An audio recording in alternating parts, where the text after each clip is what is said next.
All right. So 2 things. One, we could talk forever. Yeah. We only have an hour and a half. Yep. You're the man. Right. You're the boss.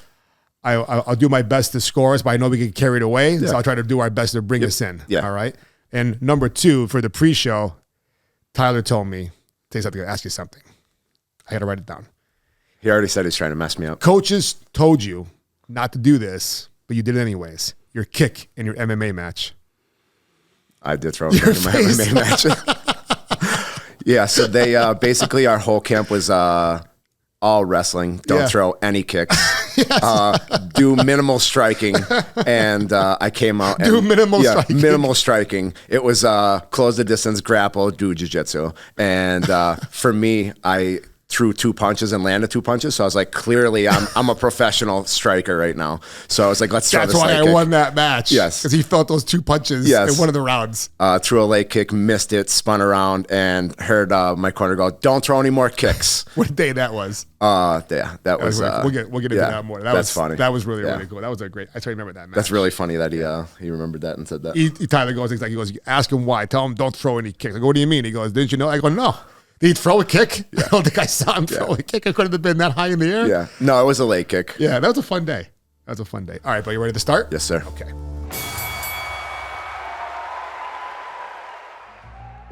Looking for the perfect grooming experience for your pup? Welcome to Carley's Fairy Tale Dog Grooming, located at 8 North Main Street in Pittston. We offer boutique-style grooming with a focus on quality over quantity. Your furry friend will enjoy a cage-free, stress-free environment where they will feel comfortable and pampered. At Carley's, we make sure every dog leaves feeling and looking like royalty. Call 541-410-9582 or stop in today to book your appointment at Carley's Fairy Tale Dog Grooming. Welcome to Food Fight. I'm your host, Brian DiMattei, and we are bringing you today a Fight for Life episode. I have one of my best friends, training partners, teammates, also co-worker, Keenan Powers here, all the way from Scranton, Pennsylvania, up the road. Scranton. The good old Scranton, up the road, where people think Scranton and Wilkes-Barre are states apart from each other. And we're about 20 minutes. Yes, worlds apart though. Keenan, worlds apart. Keenan, welcome to Food Fight. Glad to be here. We finally got you here. I know that you're setting yourself up for your brown belt tour as far as jiu-jitsu. People that are listening that may not know Keenan, me and Keenan. Keenan, you came in I've been training for 7 years, well, over 7 years now. You came in 2 years after me? 2020, the good old COVID days. Oh my God, it was right before the COVID. Right after COVID. Or right after, yes. Right after COVID. Yeah. So, it's okay, 21, okay. So, man, let me tell you what. As a white belt before pre-COVID, I don't know what happened. Maybe COVID fucked up my whole jiu-jitsu career, but I was doing, even Rocco was like, this is the worst time for you to be able to, it's like Rocco must have noticed it before I noticed it. Rocco goes, this sucks. This is the worst time for you to be stopped training. I go, what do you mean? He goes, you seem like you're starting to pick up a little steam with it. And then we had 3 months off. Yeah. Before that, I broke my foot. So I had 3 months off from that. And it was like, I'm getting it, and then you're away from it, and it's like I have to get that. I'm getting it back again. Yeah. You know? But what was your decision to come into the gym that day? For me, it was something that I always wanted to try. I remember back in the early 90s watching the UFC with my father right from the very beginning, going to Blockbuster and renting a VHS tape. I was just in Blockbuster at that moment you just brought it up, man. It was one of those Forge. Yeah. Oh, my God. That used to be a really cool thing, go to Blockbuster on a Friday, Saturday night, get a movie, How long did it take you to find a movie? 20, 30 minutes. Brian, 20, 30 minutes? Easy. Blockbuster, easy. Yeah. Nobody knows the pain of pulling the Nobody knows it. And it's not there. Yeah. And it's not there. Yep. They have 47 Titanics and they're all gone. Yes. And they charge you that fee if you didn't rewind the tape and everything. Remember the rewind machine? Yes. You put it in and you put the top on?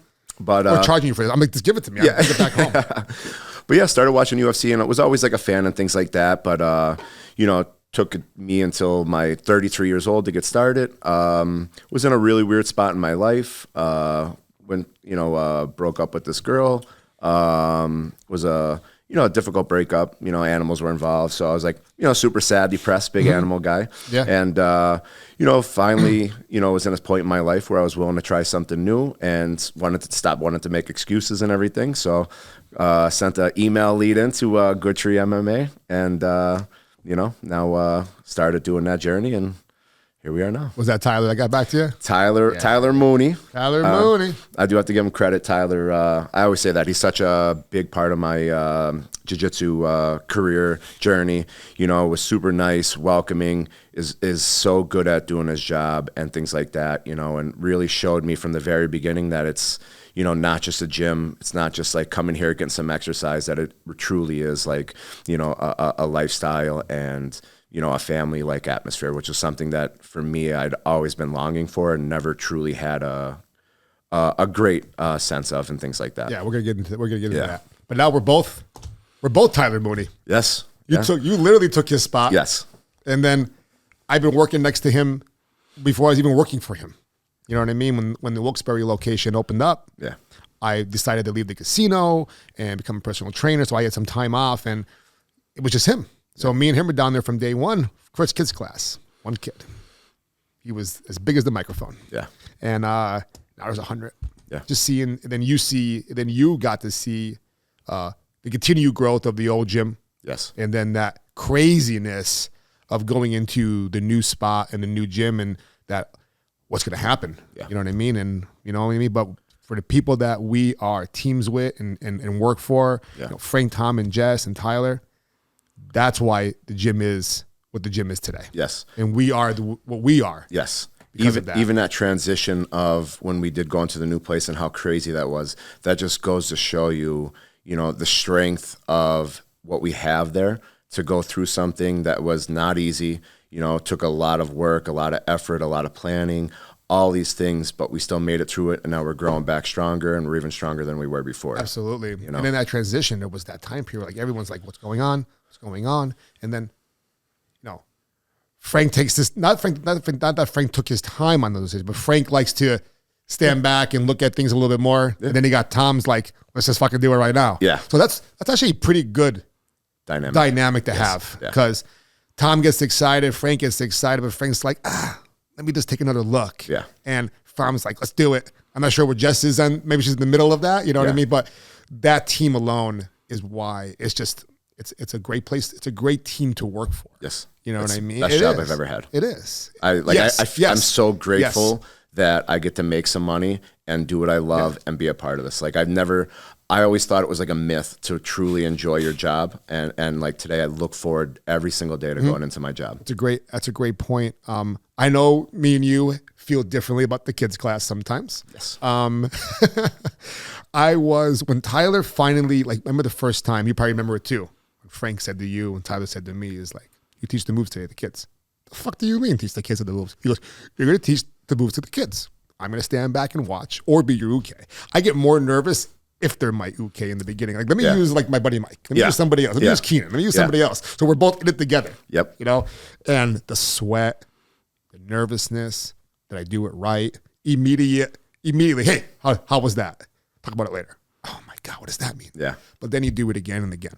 Next thing you know, all right, Brian, we're going to split, we extended the gym. We're going to split the mats up now. You get the younger kids, I get the older kids. I go, what do you mean I get the younger kids? He goes, it's going to be your class now. He goes, you're going to be good. You're going to be all right. I felt good about it, but it was nerve-wracking for a while until you get those kids that stand up and they don't say a fucking word. Yeah. And it's like, okay, we're here. Yeah. You know, one more quick thing. I remember the one time when Tyler was gone from the gym, it was just nobody showed up. Assistants didn't show up except for Rez. Just me and him. 50 kids that day. Yeah. And I took a deep breath. I was like, that's it. I have no choice but to control this class. And it went 50 minutes. And it went really well. Yeah. I said it a lot. Yeah. 45 minutes. Yep. Yeah. And that's the thing. Well, for us, like I put so much, even though I'm dealing with, you know, sometimes 5 and 6 year olds, for me, I still put so much pressure on myself because I want them to get to experience what I've gotten to experience, especially at that young age. I didn't start till I was 33, but to have these kids who could have this positive thing in their life, you know, at such an early age, for me, I want them to want to enjoy it. I want them to want to love it. I want them to do it for the rest of their life and get these benefits from it. So for me, how can I display all the benefits of this program to a 5-year-old? And that's the challenge sometimes, you know? So I take that as like, you know, a personal goal of mine of how can I make sure that they're getting the discipline, they're getting the confidence, they're actually learning self-defense and jiu-jitsu and learn all these things, but still want to do it every single day. Yeah. It's extremely rewarding. Yes. And we're always on too. Parents are watching. Yep. Who did parents talk to get their kids signed up? You and me. Yes. So now it's more than just giving them what they paid for. Because like you said, I know what it did for me. You know what it did for you. I see the changes in the kids and now the adults in the classes. And it's a miracle. Yes. And it takes time. Yep. It takes time.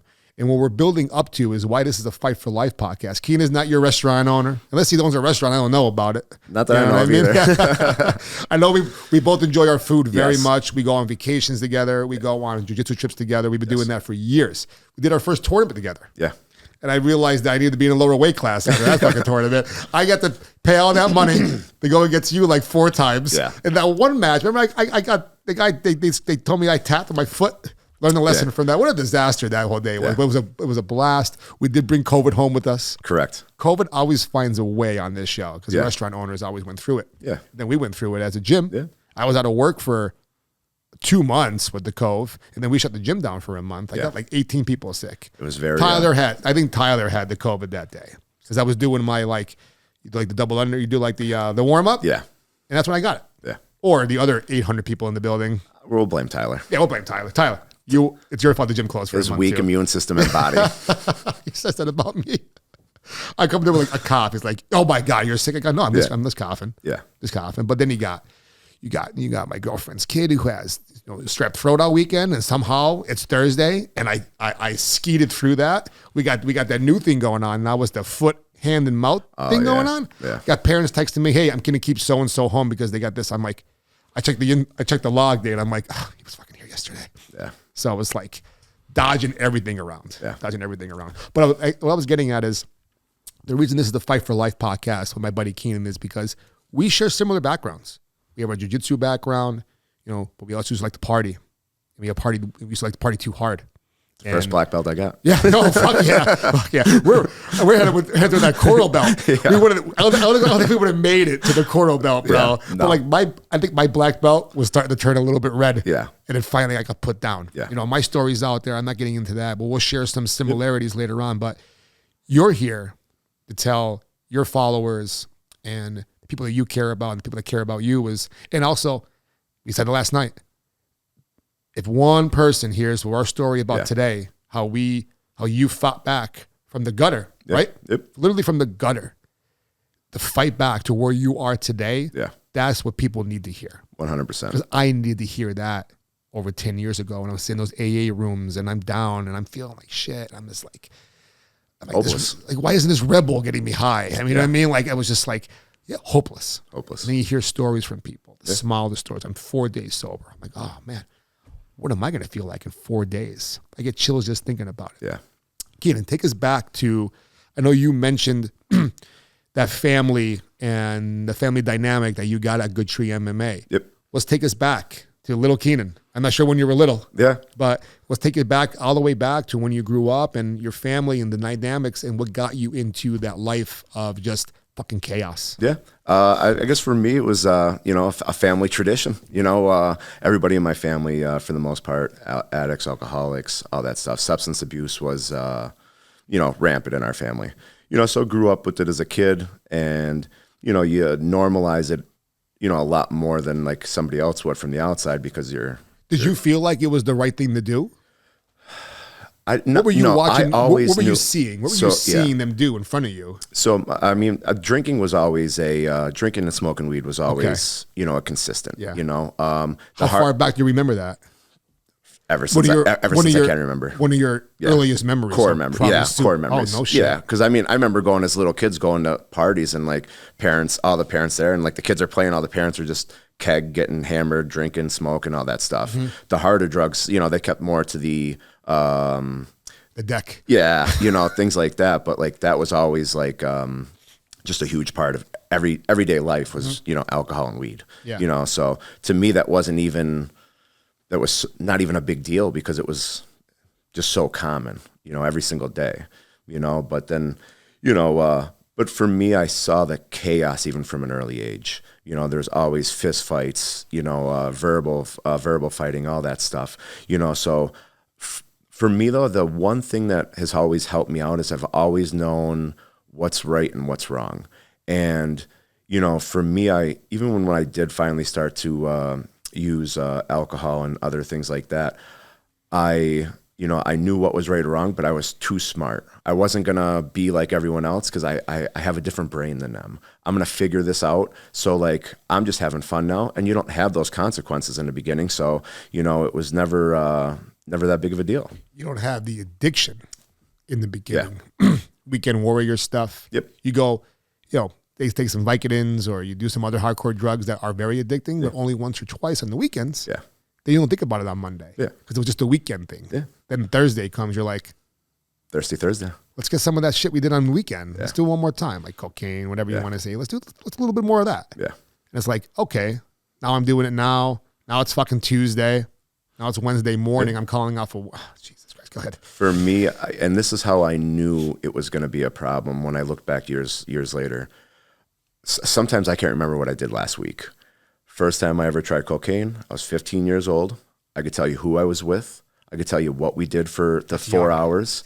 I could tell you everything about that night because it was the biggest change in my life. This was the answer to all my problems. That first line of cocaine had me instantly hooked. And I said, I don't ever not want to feel like this.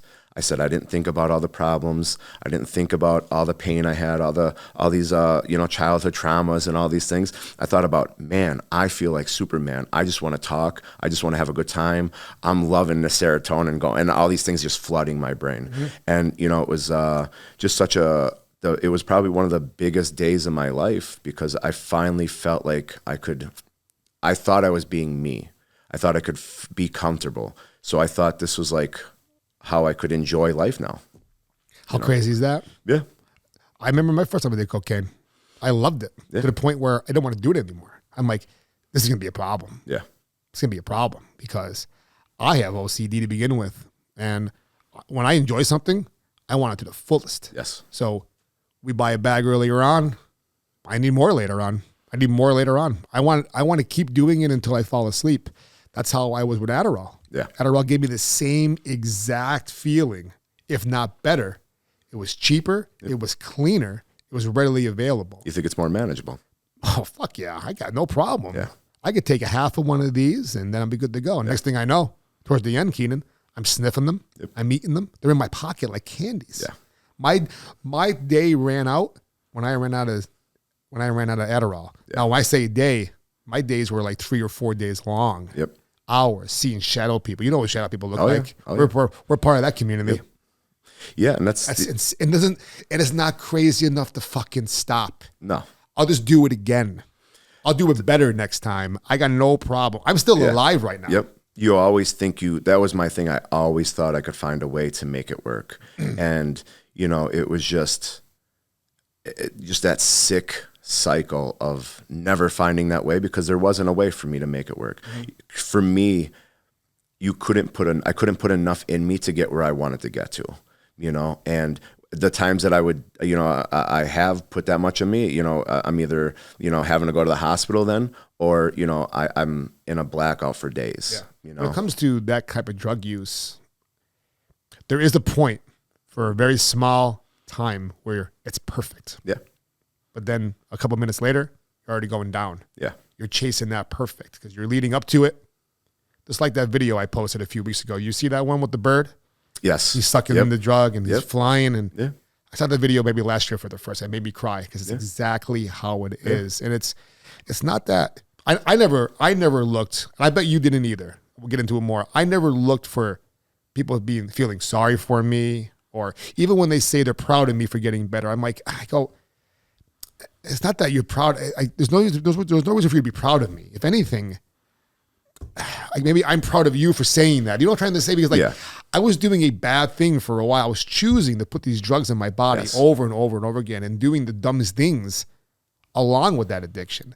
Like, why am I being praised for stopping? I never really understood that. I say appreciate. You know what I'm trying to say? Yeah. It's hard to explain exactly what I'm trying to explain because I feel like I don't deserve anybody telling me that, oh, I'm proud. My mother's You're just doing what you're supposed to be doing. Yeah, I mean, I'm just proud that I did what I needed to do for the right thing because I was doing the wrong thing for a long time. Yeah.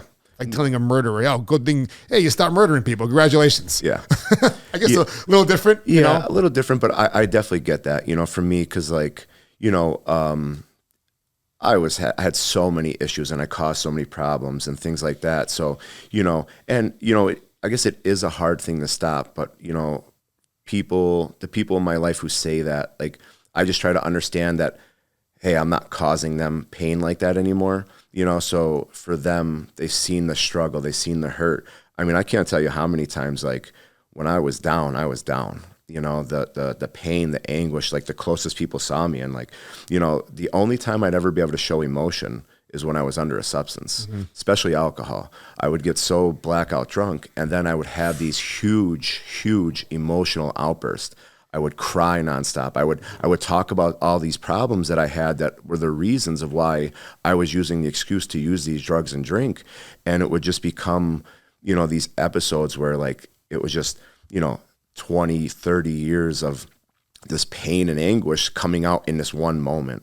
And like, they could just feel how much I was hurting. So for them to see that and me going through all that and then coming on the other side, you know, I understand why they're saying they're proud, but for, like you said, for me, it's like, well, I'm just not doing all that stuff anymore. I shouldn't have been doing it in the first place. Yeah, I get where, like I said, I get where they're coming from. Like, from best example for myself, and you let me know after I'm done, that you still have some of those close people in your lives that saw that, like Rocco and Marissa saw that. Yeah. Talk about the alcoholic blackouts. I didn't drink a lot back then when I was going through my like Adderall, Xanax addiction, whatever the fuck you want to call it, right? But when I did drink, I blacked out. Yeah.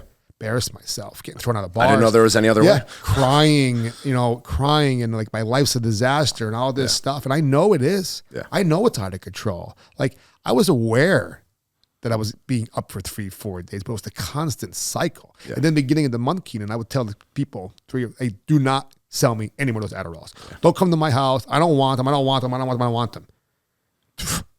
One day later, they're at the door knocking, and I'm opening it up. Yeah. I'm mad about it. But I'm also giving them the money. Yeah. If not, I'm even offering them more. They're charging me more, taking advantage of it. Because I know you're going to give it Fuck to them. Yeah. Fuck yeah. I'll buy the whole valley, bro. Yeah. I'll put a billboard up. Yeah. And that was the thing for me. Like, probably, like I said, I progressed pretty quickly. By the time I'm 15, I'm already doing cocaine. You know, by the time I was 17. That's why I want to get the progression. To get into the progression of it, Keenan. You know, well, for me, it's like, you know, would occasionally at special events when I was like super young, you know, have a couple, like I would sneak some drinks in and stuff like that. You know, and then like 13 years old, you start like, you know, hanging out with, I always hung out with older people. So I'm smoking a little bit of weed, drinking a little bit. You know, every time I would do a new thing, it would take the severity of that away. So then the next thing isn't that big of a deal anymore then. I'll try that. Yep. I'll try that. Oh, about time. I've been thinking about that. Yeah. And once I broke that, the barrier down and the fear that like, all right, these things just aren't that big of a deal. I'm still doing all right. Think about that mindset. Yeah. And then by the time I was 15, I tried cocaine for that first time. And then, like I said, that change in me was so dramatic and great. You know, it started to progress quicker and quicker. By the time I was 17 or 18, I was, you know, using pretty frequently. And I knew I had a problem. There was never a doubt that I had a problem. You know, I just thought I could truly, when I want to stop, I could just stop. Everybody has problems. Yeah, you know? Yeah. But I was like, well, how bad, like, you know, the problems I had still at 17, you know, my problem was like waking up to go to school at that. You know, I didn't have real life problems yet. So what about, you know, now think about that, because I've had to reflect on this later in life, if not, you know, over the last couple of years. Now, 15, 16. Now, there wasn't a addiction problem in my household, right? However, my father was sick. My father got depression really bad. So he was addicted to depression in a way. Yeah. When I say it, right? 13, 14, my father went from being my father to sleeping all the time. Yeah. And I never wanted to use that as an excuse for me starting down my path. I failed my freshman year and all that kind of stuff. I started smoking pot and everything like that. But like, I didn't want to think it was because of my father. But did I not want to go home during the week now because of what's going on at the house? Me and my brother talk about that more and more every day, and I'm trying to figure it out. Do you think the home life, or you thought that was completely normal? Did you not want to go home sometimes? Did you not want to see what you were seeing? I knew it was so. The major issues for me probably came from 0 to 11 or 12 years old. That's when the major home problems were rampant, you know? So for me, it was always, you learned how to well, I didn't learn how to deal with the problems. That was why I used, but like you just keep building it and building it inside of you. And for me, it was, you know, I just always longed for, you know, to be loved, because I didn't feel like my family loved me, because like they were just, and they did love me, you know, but they were in their active addiction, so they didn't know how to show it either, you know. But that was something that I just always wanted. I just wanted to feel loved and like I was part of something. And you know, for me,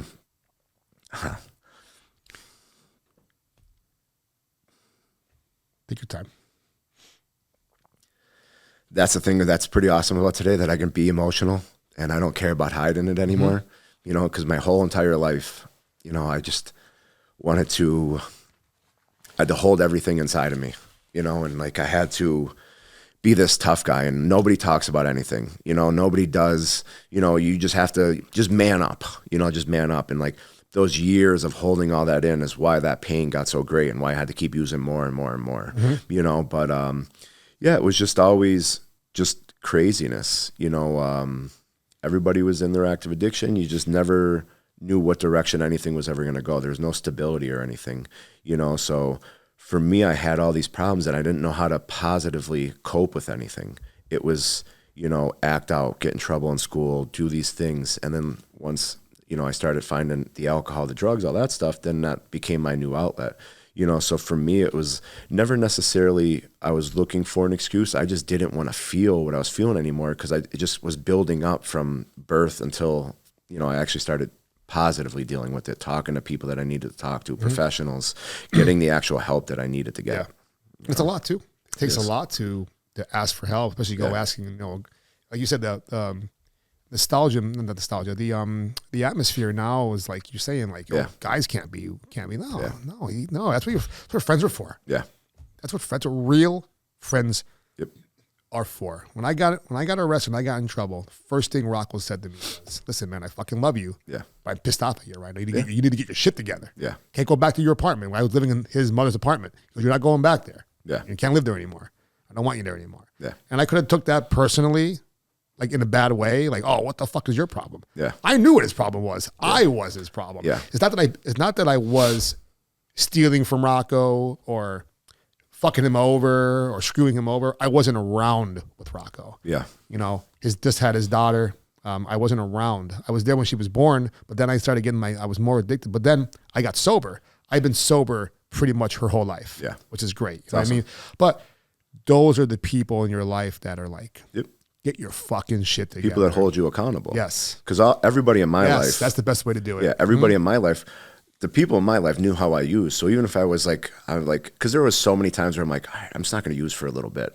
Everybody always gives me that first one for free, because they know once that first one's in me, we're in it then, you know? So no, I'm going to do whatever it takes to get more. Yeah. Whatever it takes. You're not stopping me from getting more, you know? And that was like, you know, how I train with jiu-jitsu now and how I am with that was, you know, it doesn't even magnify how it was when in my active addiction. Like I would do anything necessary to get more, you know, and that's what the problem was. Either it's get more because you're chasing how you felt 10 minutes ago, or you're sick. Yeah. And the feeling of being sick from withdrawal, it's a very strong feeling. Yeah. Extremely strong feeling. Yeah. You know, for me, you know, I also got into opiates and heroin and all that stuff. It's our next chapter. Yeah. I knew it was coming up. Yeah. Knew it was coming up. You're blessed that you went through that and you're still here. Yeah. I'm blessed that that was the one drug, heroin. Yeah. Everything other heroin was the one drug for whatever God's plan was for me. Yeah. Was not put into my life directly in front of me, because I'm sure that would have been great. Yeah. Everything's great in the beginning. Sure would have been great. Yeah. Oh, this is nice. Yeah. Nice new shiny car. Yeah. Nice new shiny toy. For me, because I was so used to doing cocaine and having, obviously, if you put so you went from uppers to downers. I like everything. Yeah. I like to mix them all together. I went from downers to uppers. I went from doing the opiates, the Suboxone that were getting me high, feeling chill, the Xanax, to doing the Adderall. Then the Xanax on top of that. Yeah. So it was fucking chaos. Yeah. Yeah. Chaos. Well, you can't use like that and not be chaos. You know, fucking and chaos, that's, baby. That's the bottom line. You know, chaos was. I think that's why when I finally did get clean, that quietness bothered me so much because I had never experienced it in my life. Didn't know how to live normally. Yes. I didn't know how to. I got home from rehab. I didn't know how to watch TV normally. Yeah. Didn't know how to eat normally. Never mind go for a walk. I was always high on something for a very, very long time, for 10, 20 years. It was always something or going to do something. Even if it was just a couple of whacks a pot. Yeah. I was always induced on something. Yeah. And then you're going stone cold sober. You're like, well, this is fucking strange. Yeah. Let me go eat. Yeah. I ate everything. Yeah. Everything. Rehab. The one thing I'll always say though is, so I've been to rehab 4 or 5 times doing inpatients and things like that, 30 days at a clip. Once I get over that initial sickness, and you are in that bubble because, I mean, I could leave, you know, if I wanted to. I mean, they can't, I wasn't court ordered there or anything. You know, there's usually reasons why I was there, but I wasn't actually court ordered. I could leave whenever I want. But when you're in that bubble of like, all right, there's no drugs around me, everybody sick, but like is not using currently. But those were some of the best times in, you know, that I had. Laugh, like, cause I would laugh with these people. And like, cause a lot of people are they're good people. They got problems, you know, 100%. And we would have such good times bullshitting and talking and laughing, you know, but then once you're out of that bubble and now you're back in the real world is where I would never survive. And I would give in and I would instantly go right back to using. All right. So what's the difference? I believe the answer is a matter of just, it's finally time. Yeah. This is what I want to do. Yeah. When you went to rehab those other times, did you want to go? Negative. So you didn't want to go. So you were there because people wanted you to go. Yeah. So you're already in there kind of against your will in a way because you don't want to be there. Yeah. Then you get your mind clear after 3, 4, 5 days. The body's starting to feel a little bit better. You're like, this isn't that bad. Yeah. But also, like in your mind, you're like, I'm not going to be here forever. Yeah. Did you know you were going to use when you left? Or did you give it an honest shot? I definitely didn't give it an honest shot, but I didn't think the first time I went, you know, I went because my father had passed away. And once my father had passed away, I went on this, you know, really downward spiral of using. And it was pretty rough. And my stepmother, who was like one of the most important people in my life, you know, was basically begging me to go and get help. And so I go to Marworth. I go and I do that. I'm getting clean. I thought that it wasn't, I'm 18 years old at the time. You know, it's not going to be that bad. In my mind, I'm like, all right, I shouldn't do cocaine. I shouldn't do heroin. But right from the beginning, I'm still going to drink though, you know, because how am I never going to drink again? Mm-hmm. Every function, every party is always included, you know, a beer or shots or something. So for me, right from the beginning, I thought I was going to drink. Did you have that realization about the alcohol before you got to rehab or while you're in there? Probably while I was in there, because for me, alcohol was always the consistent outlier, but the harder drugs made it seem like it's not that big of a deal. Mm-hmm. So the focus was always on, you know, well, these are the major problems, you know, but never realizing, well, alcohol was there every day to begin with. I asked that because I was sitting in Clearbrook 3 or 4 days on my, you know, all the medicine they were giving me from the Xanax withdrawal I was going through. I slept everywhere except for at nighttime, which was when I wanted to sleep. Yeah. Overwhelming feeling of, oh my God, I can never get drunk at a wedding again. Mm-hmm. I've been to maybe 2 weddings in my entire life at that point. Like those fucking weddings every day. Yeah. But it was overwhelming. And I wasn't even boozing then because I was blacking out. I was just doing the drugs. Yep. Well, alcohol's a drug too. But I wasn't boozing at all. Yeah. And that overwhelming feeling of, oh my God, I can't go to a wedding. Yeah. And then you know what? Fast forward 6 years later, I went to a wedding completely sober and it was fine. Yeah. So for me, I was 18 years old. I was like, hold on. That's crazy. I can't even imagine dealing with that at 18. I was just getting started. Yeah. They were like, I'm like, hold on. So you're going to tell me I can't go out for my 21st birthday? I've been partying for the last 8 years. You know what I mean? But like my 21st birthday, that's the thing that I have to like think about and 3 stuff like that. 3 years down the road? Yeah. You know, so that was always the thing of like, you know, and then like, all this stuff they would say in rehab and the meetings and stuff, I was like, oh, this is such bullshit. One day at a time, all this. How much is that true? Holy fucking shit. Sometimes I had to break it down to hours. Minutes. You know what I mean? God, please get me through today. Yeah. I would ask that every day, bro. God, just get me through today, and I feel a little bit better. Yeah. But it was the biggest nonsense in the world. One day at a time, fuck you. Yeah. And that's how I truly felt. Because at 18, I still know everything, you know, and even though all these people, you know, have years clean, they've been through the program, they changed their lives around. I was like, yeah, but you don't know me. You don't know my ability to figure things out. You don't know how I run things, you know? And they're like, no, we know how you run things. That's why you're here, you know? But you just couldn't. You don't want to hear that either. No, you couldn't beat that into my head. Not at that point. Yeah. When I was in Clearbrook, my first counselor was not a former addict. I was like, I can't relate to this person. Please get me somebody else. And I did. My counselor was Kevin, and he used to run gangs back in Atlanta back in the day, bro. Jail for a long time. Crazy stories. This guy fucking knows what's going on. Yeah. And if he could get better, I could get better. Yeah. And before I left, I said to him, I go, I'm ashamed to go home. He goes, are you ashamed or are you embarrassed?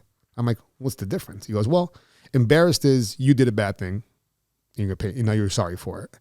And ashamed is that you did a bad thing and you're a bad person. That's the way he stated it, something like that. I was like, wow. He goes, it's interesting. He goes, your problems aren't going to be other people's problems, but you should never minimize your problems. He gave me such a great advice. He goes, what's a problem for me may not be a problem for you, but it's still a problem for me. So you aren't allowed to minimize my problems, and I'm not going to minimize your problems. You don't know what my problems are. Even if you do, you don't know exactly how it's treating me. Yeah. So I'm glad I asked that before I left, because I was. Yeah.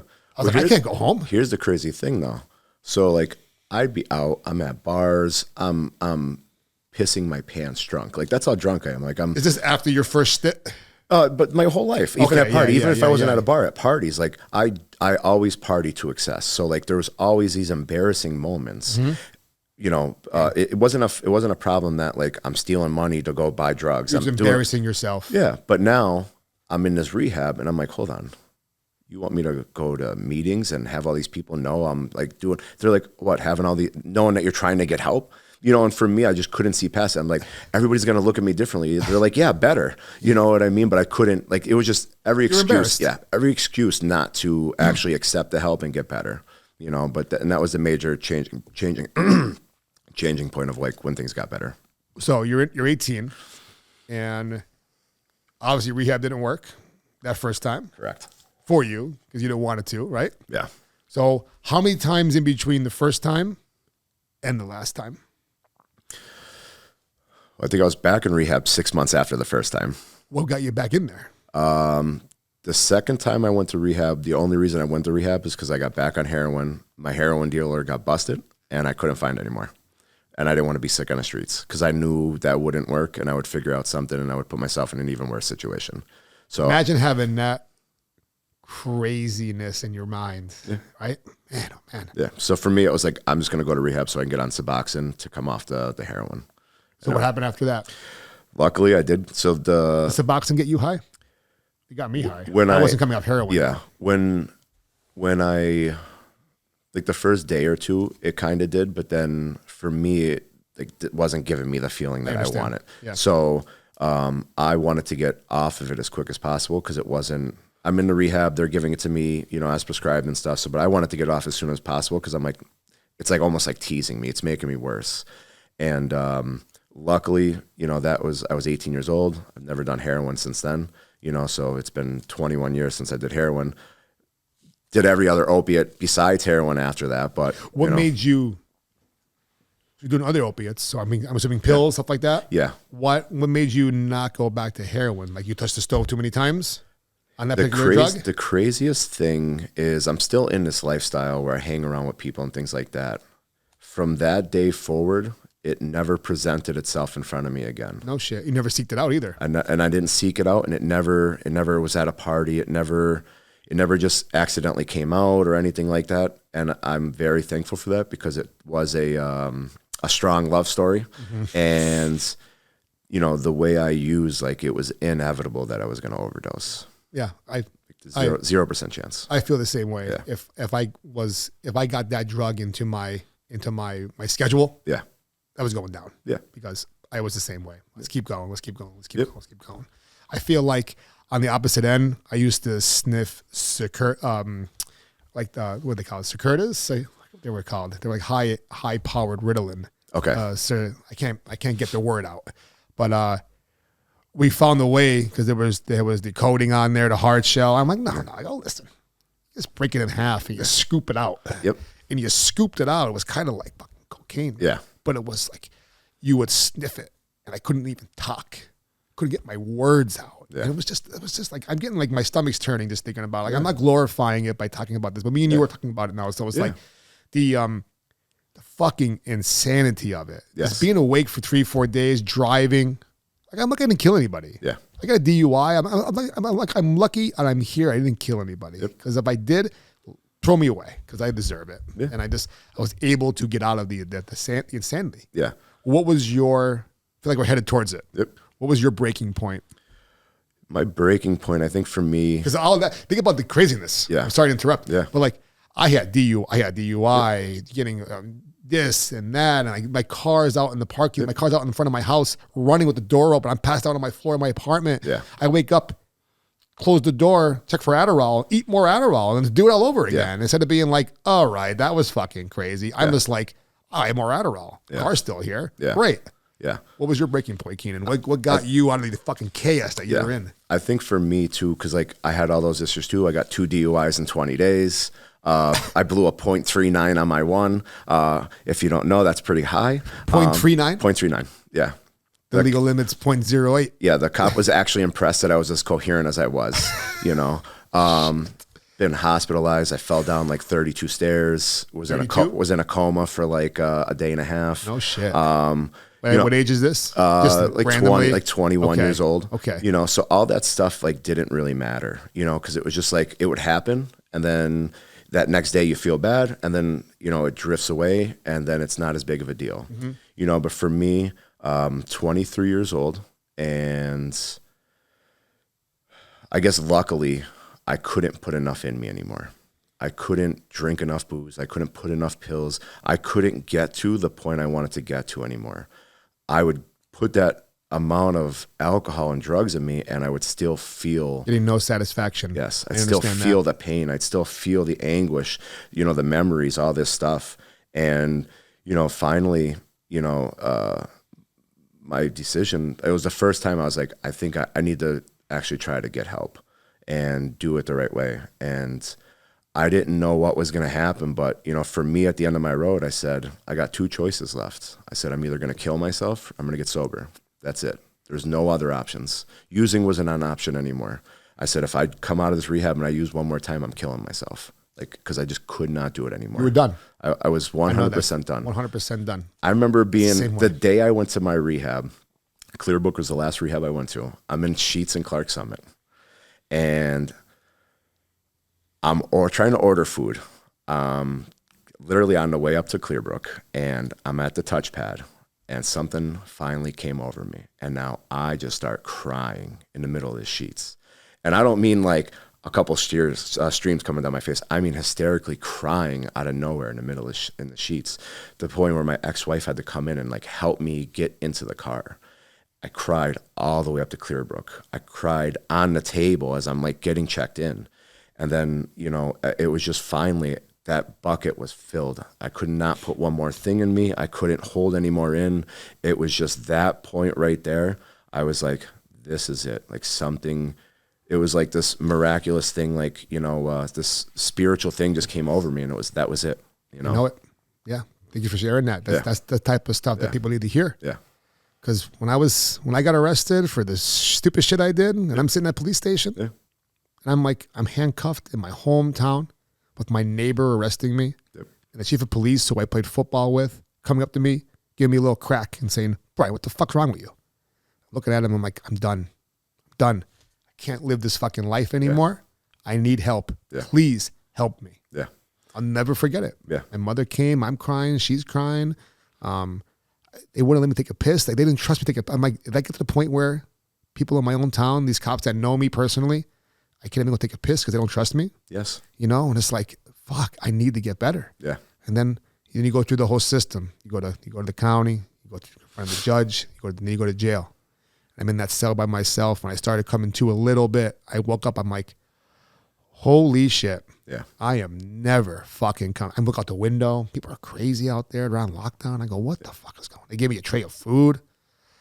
I'm eating that. I remember the cake wasn't that bad. It's just like, this is not a place that I'm coming back to. Yeah. And whatever I need to do to never come back here, I didn't know what my charges were.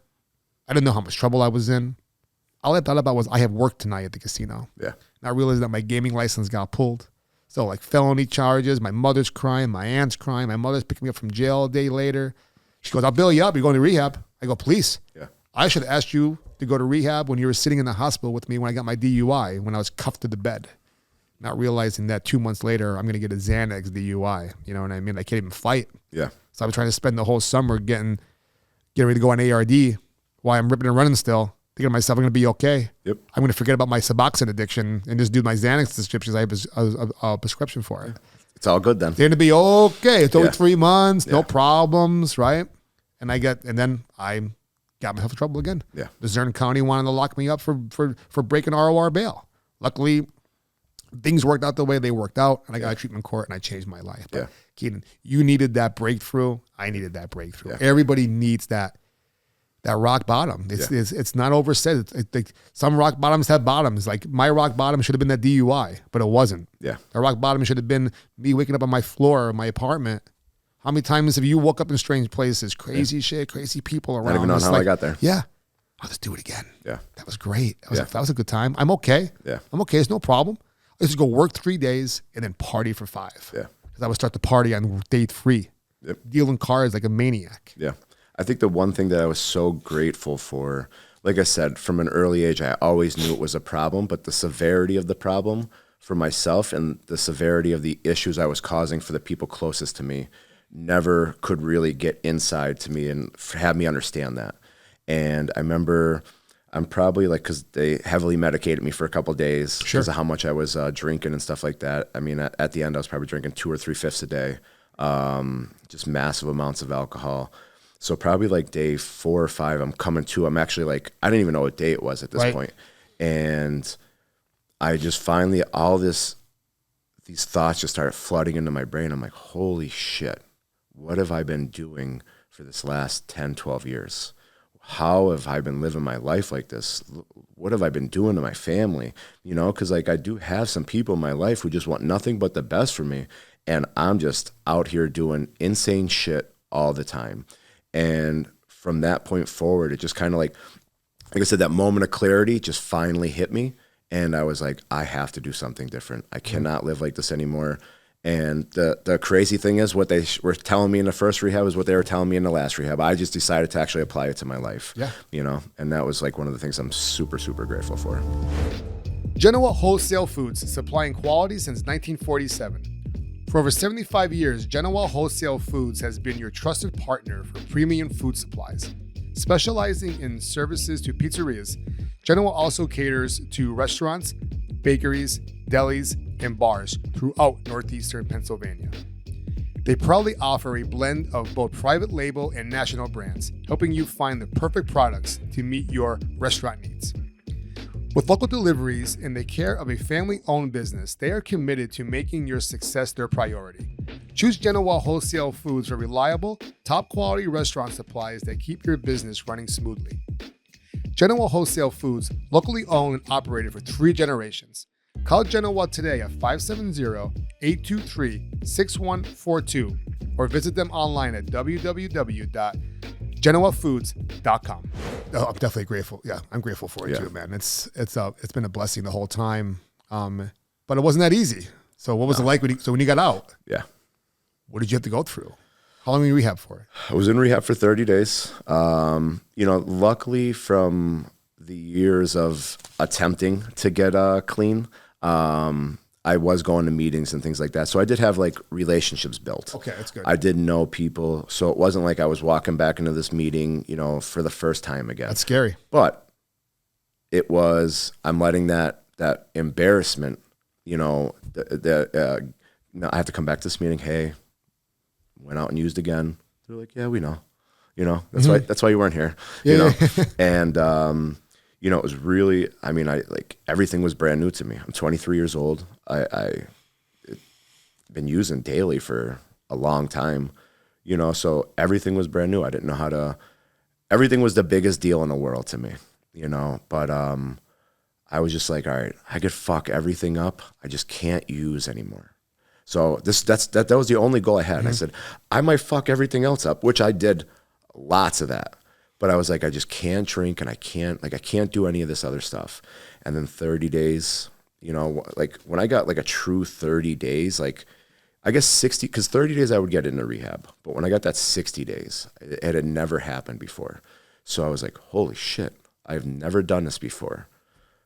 And I was like, this is like, you know, like at the time I was like, you know, it's, other people might have not have looked like it was a big deal, but to me it was monumental, you know, because it just never happened before. And then I got to 90 days and I'm like, this is just insane. And for whatever reason, you know, I'm not a very big God person, but I think something, because at like 90 days, that desire to use, you know, was like almost taken away from me. You know, I was so proud of myself for not using for 90 days that I don't know if it was just my life was getting better quicker, you know, but like I couldn't believe I would wake up and I'd be like, yeah, I'm all right with not using today, you know. And what's that feel like? That was like probably what the greatest relief, you know, because I never thought that would happen. Did you wake up the day before that thinking about using? It was just different. It was getting better, but like hitting those milestones, I think does change your perspective sometimes. You chase those coins, like you chase fucking belts and stripes in jiu-jitsu. Yes. You know, and for me, it's like, you know, it was like, you know, I always need some kind of goal to work towards, you know, and at that point it was just this time thing, you know. Now listen, I was a maniac. What I found out was there was a lot of reasons why I used drugs. And I had to really work on those issues, because now I'm using everything else, you know, besides drugs. You know, my sexual addiction got really, really bad. It took me years to work on that one, because I was like, hey, this isn't that big of a deal. You know, I'm not going to jail. I'm not getting arrested. I'm not doing all these things. You know, food became a really, really big thing of mine. God, bro, I get 100 pounds my first year of sobriety. I was a chubby chubs. Yes, I would eat myself into happiness. Give me when $20 a BK. Back in 15, 16. Yeah. When $20 a BK was $20 a fucking BK, you could probably buy 20 double cheeseburgers. Yeah. Now you get a number one and a Hershey pie if you're lucky. Yeah. And they fuck up the order. Yeah. Yeah. But me and Johnny Popick are going to get into Burger King. He goes to me, he goes, you're dying on that fucking vine, aren't you? I go, I am dying on the BK vine. But go ahead. But food addiction, sex addiction, anything else that wasn't drugs, but it's okay. But then you have to realize, like, it's turning into the same thing. Yeah. So for me, and, you know, I ended up, you know, I remember my year celebration now. Man, it was it was surreal to me. My stepmother's there, my grandmother's there. Where was your home group? My home group was in Dunmore, so I went to Narcotics Anonymous. Okay, Narcotics Anonymous by the AT&T store? Yep, right next door. Fuck yeah. Oh, Jesus Christ. Yeah. Little green church. Yep. I went there, and, you know, the small family that I had, you know, were all there for me. And again, now, you know, as much as I want to be this big tough guy with tattoos, bigger guy, you know, doing jiu-jitsu, fighting in a cage and things like that, at the end of the day, I'm a giant teddy bear. So now I'm in front of this group and I'm just bawling my eyes out, you know. But for the first time, it's not because I'm fucking up. It's because I'm doing something good. And my family's crying. And it was just this moment in my life where I was like, holy shit, man, like this is possible, you know. And it was like the first time where I was actually like proud of myself, because I was never proud of myself before, you know, because it's like when you feel like you never do anything good, how could you be proud of yourself? So I finally got like proud of myself, and, you know, and it started making life a little bit easier, you know, and, you know, just rode that momentum and just was like, you know, I was just like, listen, I just can't fuck up that way anymore, you know, and I'll figure everything else out. And it took me a long time to figure everything else out, you know. I'd be lying if I said recovery for me was easy. You know, there's points in my recovery where I seriously contemplated killing myself because I didn't do the work that I needed to fix the actual problems. And the problems were up here. The problems were my trauma from my childhood. These things that were instilled in me at such a young age that I didn't even understand, that I needed professional help help me with, you know, but I'd be embarrassed to say, oh, I have to go to a therapist every week. But I was like, I had to get over that, just like I had to get over those embarrassments from the using. This is what's keeping me alive. And now I'm 6-7 years clean and I'm still wanting to kill myself. So something needs to change, and it's my brain, you know? And, you know, I remember being almost even my last day of using, I remember being lower than that years clean, because I'm like, what's my excuse now? I don't have this excuse of like, oh, all right, well, I've been doing drugs nonstop. Now the problem is me. The problem is I'm not doing the work necessary to get better. All those years later, Yeah. So it was like kind of like your own little rehab for yourself, yeah. but it wasn't drugs this time. Yeah. I remember I'm at my stepmother's house and I just break down again. And I'm like, I'm hysterically crying to the point where she's wants to call an ambulance because like I can't even breathe. I'm crying so bad. You know, I have my gun on me. Like I'm ready to kill myself, you know, and it's like, how did I get here again? What were you feeling? That hopeless, nothing is ever going to get better. I'm never going to experience the happiness the way I want, you know, because those first couple. Was that building up? So that's what the problem was. The first year, my life got so much better because it was a dramatic difference of not having the drugs ruin my life. But it's like, you're almost like, they say that pink cloud, you know, you're on that pink cloud. Yeah, sure. So for me, I ride that for a while, but then things progressively, you know, start getting worse, but I'm ignoring it. I'm like, well, I'm not using it can't get that bad again. And I minimalize, you know, how bad things really are. And then now again, just like from childhood of ignoring everything, I'm ignoring everything and clean. And now it's just back to where it was, because the drugs were a symptom of why I was doing what I was doing, you know? And, you know, for me, I'd been in and out of therapy my whole life. And I finally, I could never relate. I could never bond with a good therapist. I'd go 1 or 2 times, never go again. And again, I have this, you know, moment where I randomly tell this one person about shit I'm going through. She goes, hey, I have this guy. He's really good. Why don't you give him a chance? And I go up and I meet with him. And from the first time I met with him, I just click with this guy. And for 1.5 years, I'm going there once a week. And we developed this relationship. And he is probably saying a lot of the same things that other people were saying, but I'm willing to listen now. I'm willing to accept the help.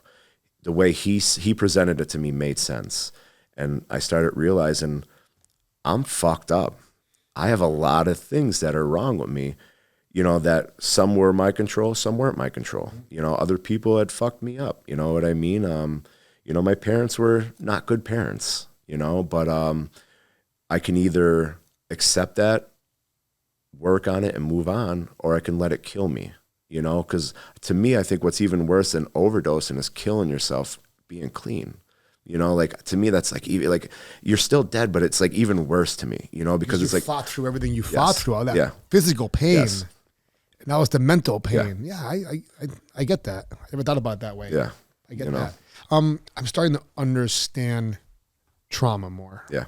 I'll talk to you more about it afterwards, but like let's take an example. You've gone through trauma and I'm trying to understand you, but you did something to me to piss me off. Oh my God, fuck you, Keenan, right? But you didn't do it because you hate me or you're mad at me or you're not a good friend. It's because something triggered you from your past to make you act that way, right? Yeah. It's not that you get a pass, but I have to be more understanding on why you did that. I can't automatically write our friendship or our relationship off because you made a mistake from something that triggered you. And I get that. I understand that more. Because there's somebody back in my life that I understand that from. And after being removed from it for a couple months, you're able to look at it rationally and understand it. Like, okay, that makes sense. That makes sense. Because you're looking at it angry. Yeah. Your eyes aren't seeing what needs to be seen. And I'm understanding that more. And I'm 44 years old and I'm finally understanding that more because people dealt with my trauma. Yeah. People gave me second, third, fourth chances. They didn't write me off. And I used to have the same mindset like, oh, but what I did was different than they did. Yes. Everything's different. Yes.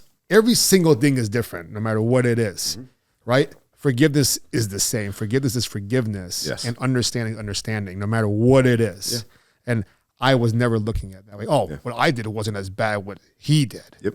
Or she did. Well, it was still bad what you did, but what makes one thing worse or one thing better? I'm like, you know what? It doesn't. Every single thing has their own, you know what I'm trying to say? Yeah. Yeah. So here's the thing. Me and you are friends.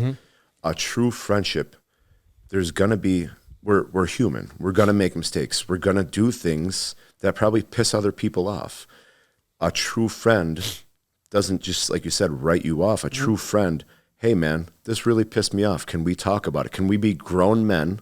Can I tell you what my problem is? Can you tell me where you were coming from? How could we come to a resolution for that? And that's the problem with a lot of friendships. People, too many people, it's face value. I don't need people like that in my life anymore. I don't need people to co-sign my bullshit. I don't need people to pat me on the back. You know, what I need is true core valued people to be in my life that I love, that I want to be in my life, that call me out on my shit, you know, that say, yo, you're fucking up right now. Well, why are you doing this? And then we could talk about it and get better. Those are the people you need in your life. 100%. You need friends like that, and we need coaches like that. Yes. And we're lucky that we have friends who are our coaches. Yep. Right? Yeah. I'm sure Frank has told you some hard truths about life and your training. Yep. And I get it from Tyler. Yeah. You know, I'm going for my purple belt. Yep. Tyler pretty much said, stop rolling like a pussy. Yeah. I go, what do you mean? He goes, you heard me, right?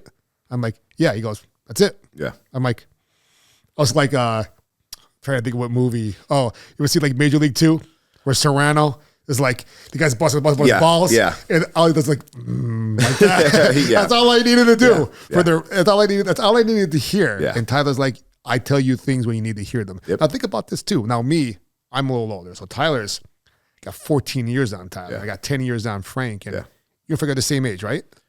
Frank's, I'm 5 years older than 5 Frank. years older. So I look up to people younger than me, and people can't fathom that. Like, what do you mean? I'm like, well, you know, they lived a different path. Yep.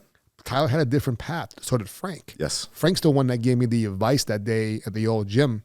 If you're not happy what you're doing, get out of there. Because he told me his story about college in the gym, and I'm rotting away at the casino, wanting to be a personal trainer, and then also work for Good Tree. Yes. Just fucking do it. Yep. I'm like, I don't know if I can. What's the problem? Everything lined up for me to be able to do it. All I had to do was just do it. I needed to hear it from somebody else. Just like you needed to hear the same stuff, but from the right counselor. Correct. The right therapist.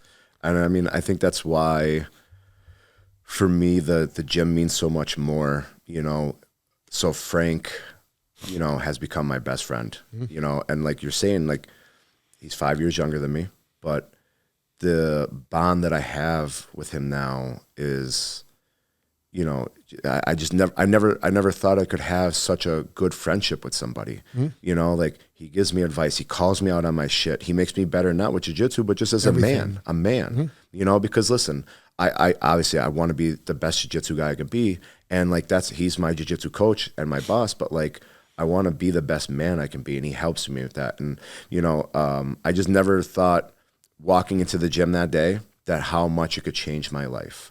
You know, there's key moments in my life that I look back now that I'm like, this is molding me to be who I am today. Walking into that gym was one, and finding Patty was a second. You know what I mean? Yeah. And those in the last 5 years, you know, those two decisions have helped me become the man I am today. I could truly say, you know, because I'm not gonna lie, there's a lot of points in my life where people call me people call me a piece of shit, and I'll be like, you got a point. You know what I mean? But today I could honestly say, like, I'm not worried about anything. You know, I'm still going to make mistakes, but I try to be the best man I can be. I try not to fuck anybody over. I try to help as many people as I can. I genuinely try to just be a good person today, you know, and Frank, Tyler, Jiu-Jitsu, Patty, you know, my stepmother, you know, these people who fight for me to be that person. And it's like, I want to fight for them. Yeah. You know, that was my initial thought when I got in trouble. Yeah. My mother bailed me out. We're standing in the kitchen in my mother's house, getting ready to go to rehab in a couple of days, whatever, right? And I asked her, I go, listen, my friend Chris, who lived on the street, who was one of my, she knows who he is. He's supposed to talk to me. I'm going to tell him what happened. And she broke down. She immediately thought I was going down there to get fucked up. And maybe it was one of my goals. But her standing there, I could picture her standing there, leaning over the stove, and crying the way she was crying. Not the, I'm a little upset that, why is my baby doing this to me? Yeah. Not, why is my baby doing this to himself? Maybe I'm sure there was part of that, but my initial thought was, why is he driving me fucking crazy? Yeah. And that was the moment where I was said, okay, I didn't get sober for her. I got sober for myself. Yeah. But the thought of seeing her that upset ever again was hell of a motivation. Yep. And also not being in jail. Yeah. Who the fuck wants to be in jail? You ever have you didn't never had the pleasure? I was pretty lucky. Just being in there, I was there for 30 hours. Yeah. And I'll never forget it. I never want to go back there. Yeah. And I used to go to the men's meetings up in Scranton, all that kind of stuff. And they were mandatory for a treatment court. And I was talking about it, how what's the word? Not like, it was like, it fucked me up. It was traumatic. Yeah. And I would tell the story, and then you get idiots laughing. Oh, you're only there for a day? Oh, you're only there for a day? You should try 5 years. I'm looking at him, I'm like, I didn't want to try fucking 5 years. That's why I'm sitting here now. Yeah. And then Tom Carter, God bless his soul, he would be like, going to jail is not a fucking badge of honor. Yeah. It's not a badge of honor. You just weren't, but then I understand it more and more as I get older. They weren't ready to get better yet. It comes down to, you probably see me post it more than once. You have to want to make change. Yes. For yourself. You have to do it for yourself. You have to. You can't do it for other people. No. It's only so strong. Yeah. Because at the end of the day, you always say that. At the end of the day, when you're laying in bed by yourself, it's you in your brain. Yeah. That's one of the big things. I remember there's, 2 points in my life that I look back and that I do use for motivation sometimes. My grandmother was my best friend. I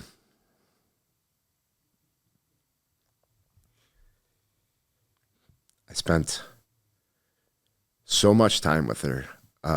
Tuesday going to Garrity's on Senior Citizen Day. Every doctor's appointment, every time she needed something, I was the guy she called. Mm-hmm. Sidewalks getting shoveled, grass getting cut. We would literally spend so much time together. And in my active addiction, she was prescribed Vicodin. And I remember the one time I would always take some, but I would always like be conscious respectful. of what you're taking. I'm only going to take what I need right now. Yeah. And I remember the one time it was just a bad month and I took almost all of them. And I remember her crying on my shoulder and she's like, what am I going to do for the rest of the month? And she's like, I'm not mad. She's like, I'm just hurt. And that was, I think about that moment and I'm just like, the fuck is wrong with me? Why can't I stop this? But I still did it for 2 more years. You know what I mean? Yeah. And I think about that moment of this woman who is the kindest, most gentle soul in the world. So it's my stepmother. This is her mother. Mm-hmm. She met me when I was 12 years old. The first time I ever met this woman was on Easter. She had a basket for me for candy.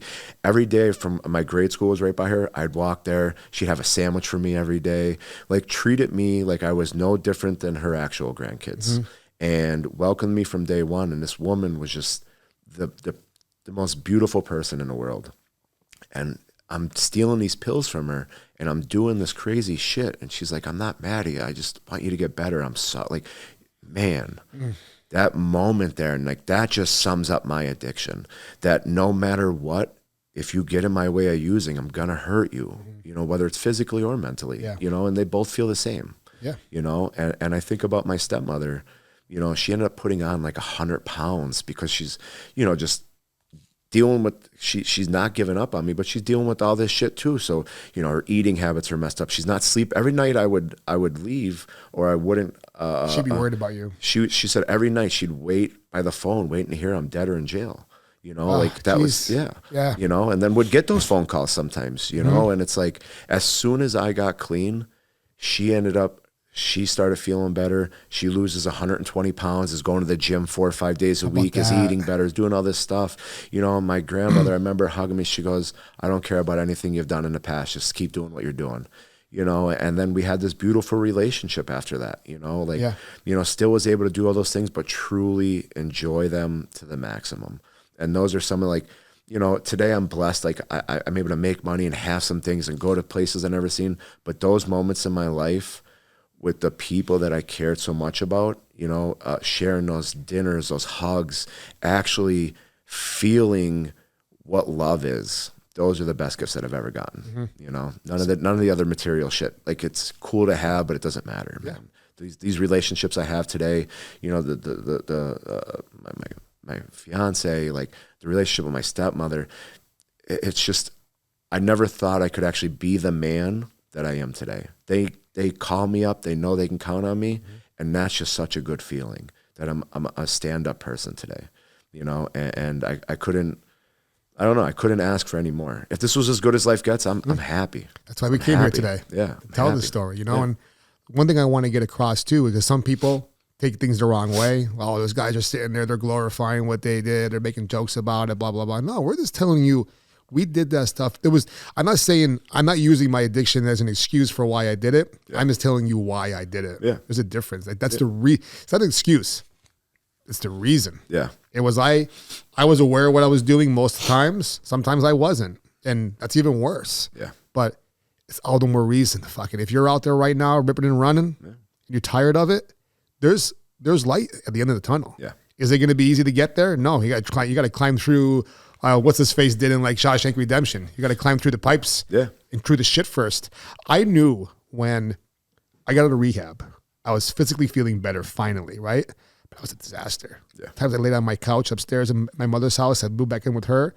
If I just go to the liquor store and get a little bottle of Southern Comfort, ain't no one gonna know about that. I'll just bring it upstairs here and I'll just get smashed. And booze wasn't even my thing.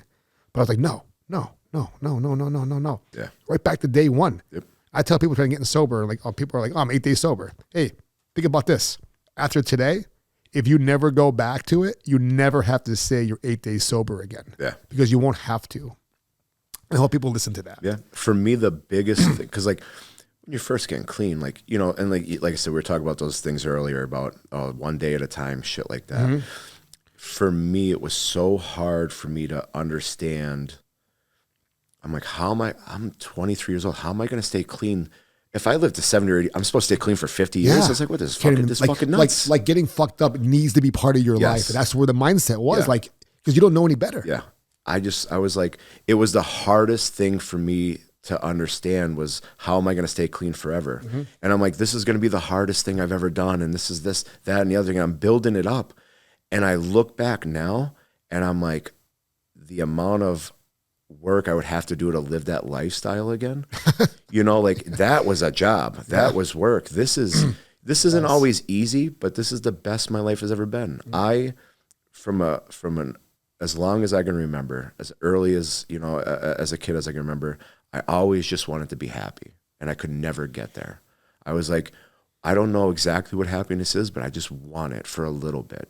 And, you know, all these things just kept happening. Then my father died, you know, and then, you know, my father died was one of the biggest life-changing things for me, you know, and this is how sick I am in my addiction. And this is something that I'm one of the most embarrassed for. But it's something that I tell people because this is where it took me. It's not about glorifying it. It's telling you that this is where it can end up if you don't 100%. Stop it. My father had stage 4 cancer, prescribed OxyContin 80s. My father died right in front of me while I was stealing his pills, you know? So that was the hardest thing in the world for me to accept. The guilt I had over that I'm so worried about my addiction and taking these pills that I missed, or I wasn't as present in the last moment of my father's life. And that's something to this day that I still carry with me. I've learned to work on it, but that's where my addiction took me. You know, it's like, that's what will happen if I use, you know? So it's not about glorifying it. It's about saying, hey, this is where it takes me. Like, to me, like, listen, there's some funny stories. Sure. I'd be lying if I said I never had any good times. Me too, Keenan. I can't sit here and say through all that shit, it was bad, because it wasn't. I did it because a big part of it was because it was fucking fun. Yeah. But it was very sad at the same time, too. You know, but that's where it took me, you know? So it's like, you look at those moments, but now I look back and I'm like, man, I never have to go through that again if I don't want to. Ever again. Man. I never have to go through that again. Those long nights, those mornings, being sick, those drives to wherever I needed to go to. Yeah. All of a sudden, you're not sick, but you got to drive there. I'm dying in bed right now. Hey, I got those pills for you. Boom. Yep. I could have gotten dressed there. I could have gotten dressed faster enough. Yeah. You know, getting sober was hard. Then we joined jiu-jitsu. Yeah. You know what, though? that should be part of rehab. Yeah. You know, and that's for me, that's why I love it so much, is because it challenged me on so many levels that I was copping out of, you know, because listen, I thought, you know, my first day, I'm thinking this, I'm a strong guy, I'm athletic, I'm going to come in there, I'm going to beat the shit out of most of these guys. And Tyler Mooney wrecked me, 134 pounds. The proof that jiu-jitsu does Yes. what it's supposed to do. Frank talked to me. Frank was talking about Pokemon while, you know, and just absolutely mauled Can't me. stand when he fucking talks when he rolls. Yes. Frank, don't do it. Yes. Frank's I'm sitting there as a white belt going 100%, you know, trying to do whatever I can to this guy. He's talking to somebody casually having a conversation about the weather. I can fucking hear him. I You can't know? stand it. I always say, respect me. Yeah. Give me all your focus. yeah, don't you know who I am? And but that's what I needed, because I, you know, this ego I had, because I'm this big tough guy, and this is how I identified most of my life by, you know, it was like, because I was always good at, I could knock people out, bums in the backyard, so like I was a tough guy, so that's how I identified myself. So now that I'm coming into this place, and hold on, I'm not as much of a tough guy as I thought I was. I'm getting ragdolled. Yeah. You know, I'm getting submitted by, you know, 18-year-old kids who are, you know, 140 pounds. So for me, it was the most humbling thing I've ever done, but it taught me a lot of growth that I needed to achieve in myself. Yes. You know, so that's why. It's changed everything. Yeah. It's changed the confidence. Yes. The confidence. And also, like, we're willing to put ourselves in situations where we're getting beat up, or big tournaments, all that type of stuff, right? But we're afraid to go to a therapist to get help on the other side. No, I mean, I've been to therapy myself too. It's great. Yeah. It's great. You need to find the right one, of course, but you need to be willing to be open about everything. You can't lie about anything. Yeah. And that was the one thing, even walking into here, I'm sitting to walk in.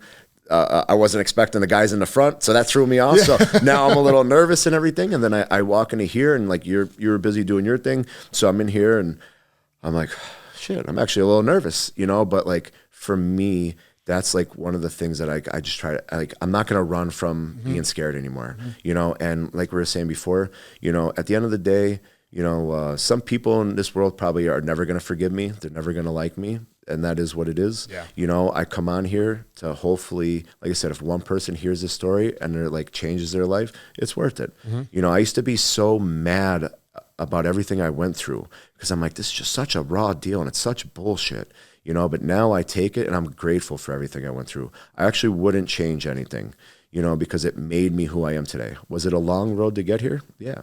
You know, I didn't, you know, I'm 30, I'll be 39 in February. I didn't really truly start turning my life around. So I was 34, 35 years old, you know, like that's when I started making major changes in the way I think, how I handle these situations, how I work on myself and things like that, you know? So it's like, it's not always going to be easy, but the reward is there if you do it, you know? I agree. I mean, I'm just starting to come into my own the last few years, you know, and, you know, mentally, the confidence I have, even financially, I had to build myself back up, but we're still laying those bricks down, but I'm happy though. Yeah. I'd rather be happy in where I am financially than be rich and be fucking miserable. I know a lot of people like that. Yeah. They're not enjoying themselves at all. And they're miserable. Yeah. And they just need to relax. And that's the thing, like, listen, money, you need money, but money makes things easier, but it doesn't make everything better. no. Right. You know, for me, if I'm not good with me, it doesn't matter. Yeah. You know, and that's the bottom line. And that's, you know, what the one of the biggest things I do, I just don't lie to myself anymore. You know, like, I might not always tell the truth to everyone else, but I don't lie to myself. And that's what keeps me going in the right path. Because if I start lying to myself, then I think I'm capable of doing things I know I'm not capable of. You know, every day I wake up, I don't lie. I know there's never going to be a day in my life where I'm like, I can casually have a drink. I can casually do a shot of heroin. But that's what I started thinking of. I would think that stuff. I was like, if I could just shoot some heroin on the weekends, you know, I'm going to work Monday through Friday. I'll relax Saturday and Sunday, you know, and things like that. But it my was heroin back for the weekend. Yeah, you know, it's like, I was like, just a little heroin on the weekends, you know, and like, to me, that sounded like a great idea, you know, and other people are like, what the fuck is wrong with you? You know what I mean? But that's how I would think, you know? And I know. You know, so I just don't do that shit anymore. You know, I try to stay as honest with myself as possible and, you know, say, hey, you know, you're an idiot. Don't do that. Let's talk about it if we need to and keep moving forward. I agree. I wrote down before, you mentioned the pink cloud. Yes. I was like, I don't know, sober for a little while and feeling good. I always talk about the meetings, everything like that. And there's one motherfucker, this one meeting goes to me, looks at me and he goes, yeah, bro, you've been talking a lot in classes. And he goes, you're on that pink cloud. He goes, you'll be off there sooner or later. And I go, the fuck do you mean by that? I knew what he meant. I go, are you wishing? Are you praying on my relapse? An older guy too, like a 35-year-old sober guy, like who clearly is just miserable, right? He's that dry drunk. 35 years of sobriety, telling the same stories in the meetings, telling me that. Yeah. I remember I called him out on it like an hour, like a half hour later. I was stewing on it, and I raised my hand up. I looked right at him as I was saying it. I go, why do people get so mad when people come in here and they're sober 3, 4, 5 months and they want to insult them and call them the pink cloud people? Right? And people got into it. And then he starts talking. He goes, I wasn't meaning this. I'm like, oh, I wasn't talking about you. What do you got? I was just soft. I was fired up that meeting. It was a very entertaining meeting that day. You know, when did you stop going? A couple more questions. Then we're gonna close it out. When did you stop going to AA or NA? And why? Because I had my own story as well. I did it for almost 7 years. Yeah. You obviously stopped going. Yep. What was your reason? What was your understanding behind it? So I guess it's complicated. You know, because I never want to tell. This is what worked for me. That's what we're getting at. Yes, I'm the same way, Keenan. Yes. That's the way we're going to address it. Everyone's recovery is individually and different. Yeah. So we have our own paths. Yeah. So for me, it was if some people need to go to a meeting the rest of their life, do whatever it takes to keep you clean. Want as part of their community. Yes. For me, I had felt like I'm always grateful. It helped me get me to the point I was at, but I needed something different. And, you know, for me, I needed, you know, that professional help, and I needed to take a little more responsibility for myself. You know, like I do say that at the end of the day, I have to keep me clean. Mm-hmm. I wake up, I make the choice. You know, people can help me and can enhance my life, can do things to make, you know, it easier for me sometimes. But at the end of the day, if I'm not willing to do the work, it doesn't matter how much you're willing to help me. And that proved from all the years prior of going into different rehabs and things like that. You know, so that was one of the things. And, you know, for me, I almost felt like people, the people in the meetings were almost holding each other back. Like it was like, a lot of people were like, this is the only way you can live. Yes. And for me, you know, I was grateful for it, but there's so much more to life as well. You know I know I need to continuously do work on myself. But like you said, everybody is different. You know, people need to find their own path, you know, and people need to be honest with themselves. And for me, you know, I stayed there for, you know, like 4 or 5 years. And then, you know, I ventured out into other things, you know, but I'm also honest with myself. If I truly felt like I needed to go back, I would go back. You know, I'm not too proud to go back. You know, I just, you know, where I'm at in my life, the things that I've accomplished and, you know, the work that I put in, I'm in a good spot, you know, and it's like, I don't ever lie to myself. I'm like, I know I'm never going to be able to do those things again. Yeah. You know, and I'm fine with that because I don't want to. I found what I was always looking for in the drugs. You know, and that's amazing. Yeah. You know, I found that, holy shit, being happy actually exists. You know, I found that I'm not a piece of shit person. You know, I made some bad choices. I shoved a lot of things inside of me and wouldn't talk about it. You know, but now that I'm here on the other side, like life is good. Life is beautiful. You know, it really is. Life, it's a gift. Yes. Every day. Every day. You mentioned earlier that much of a God person or you're in your own way. When I was 3 months sober, I tell the story all the time. I got into a car accident. Guy ran that stop sign over by Town Tavern. Yep. Came right through. Almost came right through my Honda. And I wake up, the Ford symbol sitting in my face. I'm like, Jesus Christ, right? Glass down my arm. Newport burning on the floor. Ooh, they were delicious. Pop out of the car. I'm sitting on the back of the car on the ground. I'm bleeding from my arm. I'm like, what the fuck, right? Put me in the ambulance. Tell them, hey, don't give me anything good. I'm trying to stay sober, right? Get into the hospital. I'm in the hallway. Everything's fine. I just went there for preliminary, but I'm laying there thinking to myself, look at this guy. My God, why didn't you just fucking kill me? Why am I still here? Yeah. I've been a piece of shit, not helping anybody out, fucking everybody over. Immediately came back to me. He goes, I said to myself, yeah, I'm keeping you alive because you've been wasting the life I gave you It's time to stop doing that now. It's time to start living the life that I gave you. And that's when I got my God moment. And me just simply saying, God, please get me through today. Yeah. Got me through those years where I paid my penance. I paid a penance. Treatment court, probation for 3 years. I had to pay my penance. And I took responsibility. You took responsibility for yourself. I did the same thing. I took responsibility for it. And when I got on treatment court, people were telling me, it's a trap. It's a trap. Well, why is it a trap? Because if you fuck up, you go to jail. Oh, so you mean when I agreed to go on there, give up all my rights, plead guilty to my charges, give Judge Barace the authority to throw me in the state prison without any court dates because I fuck up, that's their fault?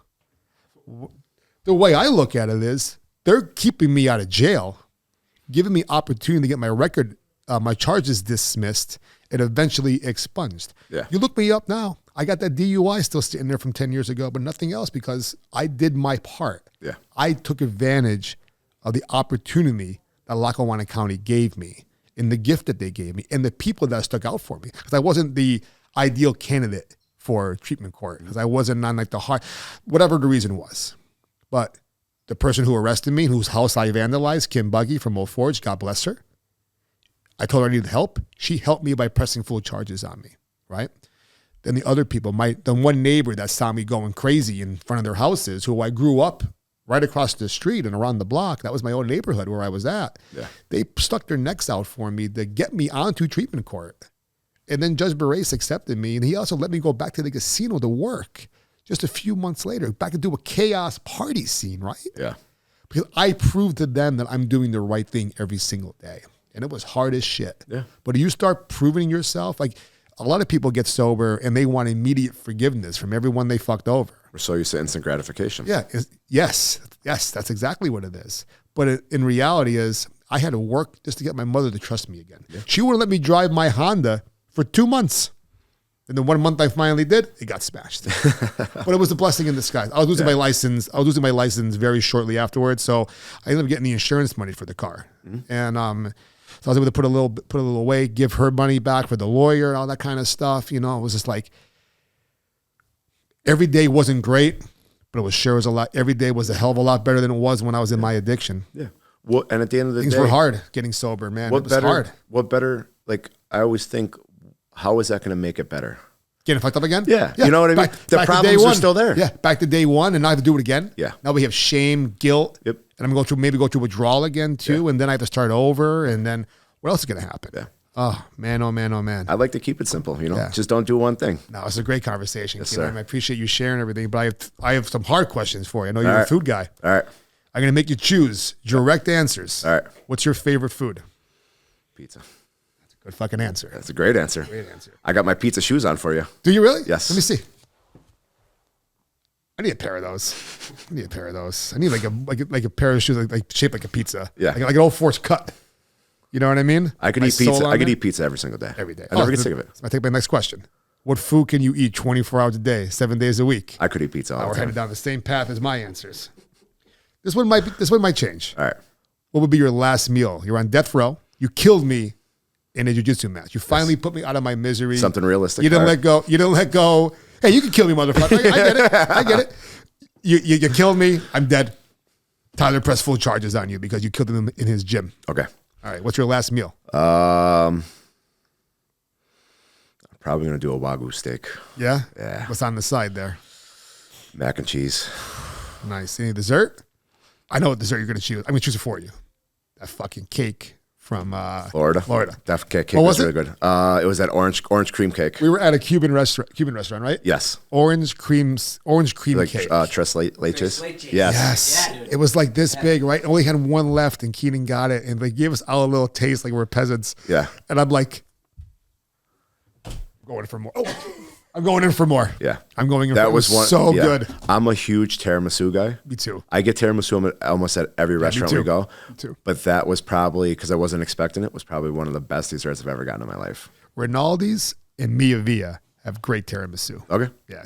Mia Via's tiramisu is, you ever been there? No. In Luzerne? No. You just got out. We should double up and go there. Come down my neck of the woods down this way. You know what I mean? Mia Via is great. You a Mia Via fan? I've never been yet. No, great No, food. not yet. Great food. Great food. Everything's Italian, homemade in there. Really, really good. It's in Luzerne. It's close to my old house, though. That's why Yeah. I talk about it a lot. I don't mind driving for good food. No, I know you don't. I know you come down the way for Pizza Lovin'. Pizza Lovin'. Love that fried pizza. I crush Pizza Lovin'. You like fried pizza, but hate Old Forge pizza. We're done. We are done with the Old Forge. I think we're talking about everything else. Where could all the fine folks in the Valley come see your fucking face? They can come see me at the Dunmore location of the Good Tree MMA. We got 2 locations. Keenan works, trains, and also is a coach, an instructor at Good Tree MMA up in Dunmore. I do the same thing down at the Good Tree MMA Wilkes-Barre location. We got 2 locations. You know, hopefully we have locations up and down the fucking coast one of these days, man. You know what I mean? Yep, best gym there is. Yeah, it's the best. It's you know, we do our best to keep it. Well, we always keep it clean. Yes. Gyms are always clean. The mats are always clean. We do our best to keep all of our, Jesus Christ, all of our, It's your first time? all of our teammates that join, we make sure that we keep a really good community. Come in, you get trained in a safe zone. And you have to get after it too. We got competition practice. We got judo.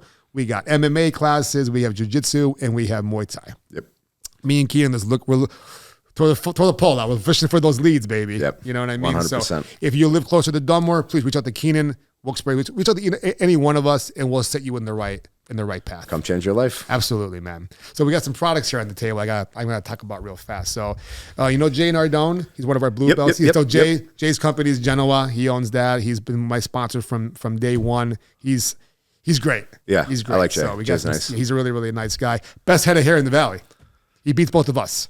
He's got a good head of hair. We got to give it to him. Yeah. I tried saying that mine was better, but his daughter shut me down. So if you don't listen to Italian ladies, you're in trouble. Yeah, I mean the age is a factor too. If he's Yes. older and he still has it, that means a lot more. He's got the best set of hair in the Valley. Yeah. Yeah, you know what I mean? So, and then we have our Carolyn Janela's pizza sauce, which you're not getting because you Good. don't like Old Forge. All right. I'm going to give you some. I'm gonna give you taste it. some. I'm going to give you some. And then we have the Happy Boy sauce. It's kind of like a Tabasco hot sauce, but it's the sweetness to it. Yeah. Absolutely fantastic. You put that over some boneless chicken bites. Yes, really sir. Good shit. You like granola? I do like granola. So with my sister's granola, she makes that homemade over here in Wilkes-Barre. I have fresh bag for you. Yeah. She literally roasted it, rolled it, put it in the bag. So it's super fresh. It's fresh all the time, but she makes that herself. Yes. My sister's granola, that's her company there. So That'll a make lot it of good 5 stuff. minutes once I open it up. Oh yeah. And then I'm also going to give you one of my main sponsors is Carley Dog Grooming. So when your little hot dog is ready Yes. for some more mustard, Yes. maybe you give her a call and you go there and check it out. She's one of the best in the area. All right, brother. Keenan Powers down here from Scranton, my fellow coworker, best friend, training partner. I appreciate you coming on here for this Fight for Life podcast and sharing your story because it's not easy to share these types of stories because it comes down to sometimes like, do I want people knowing I was fucking like this? Yeah. But I know I'm outgoing with it, and so are you, because somebody needs to hear it. Yep.